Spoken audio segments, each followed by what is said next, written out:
Hi hello வணக்கம். இன்றைக்கி நம்ம வீட்டில் என்ன பார்க்கணும், கான் சத்தி படம் ரிவ்யூ பார்க்க போகிறோம். கான் சத்தி இந்த படத்தில் கதை பார்த்திங்கன்னா, அர்ஜுன் தாஸுக்கு ஒரு கஷ்டம் வருது, ஹீரோனுக்கும் ஒரு கஷ்டம் வருது, யோகி பாபு வடிவகர்சிக்கு ஒரு கஷ்டம் வருது. அந்த கஷ்டத்துக்காக அவங்க மக்களை ஏமாற்றி சம்பாதிக்கிறாங்க. ஒரு நாள் அந்த போலீஸ்கிட்ட மாட்டிக்கிறாங்க. அதுக்கப்புறம் என்ன நடக்குது, அதுதான் இந்த படத்தில் கதை.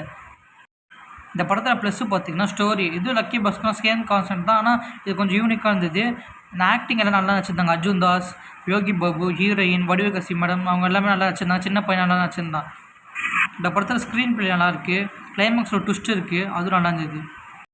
இதுதான் இந்த படத்தோட ப்ளஸ்ஸு. மைனஸ் பார்த்திங்கன்னா ஃபஸ்ட்டு ஹாஃப்னா ரொம்ப ஸ்லோவாக தான் ஆரம்பிக்கும். அதுக்கப்புறம் தான் போக போக படம் நல்லாயிருக்கும். செகண்ட் ஹாஃபில் அதே மாதிரி தான், ஃபஸ்ட் ஹாஃப்னா ஸ்லோவாக தான் போச்சு, அதுக்கப்புறம் போக போக தான் படம் இங்கே எங்கேஜிங்காக போச்சு.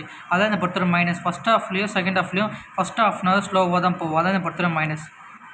ஃபஸ்ட் ஹாஃப் செம்மையாக இருந்தது, செகண்ட் ஹாஃப் ஓகேவாக இருந்தது. மொத்தத்தில் பார்த்திங்கன்னா படம் ஒரு வாட்டி பார்க்கலாங்க கண்டிப்பாக. இந்த ரேட்டிங்ஸ் பார்த்திங்கன்னா 5க்கு 3.25. இந்த வீடியோ பிடிச்சா லைக் பண்ணுங்கள், ஷேர் பண்ணுங்கள், அடுத்த ரிவ்யூவில் சந்திக்கிறேன். Tata bye by.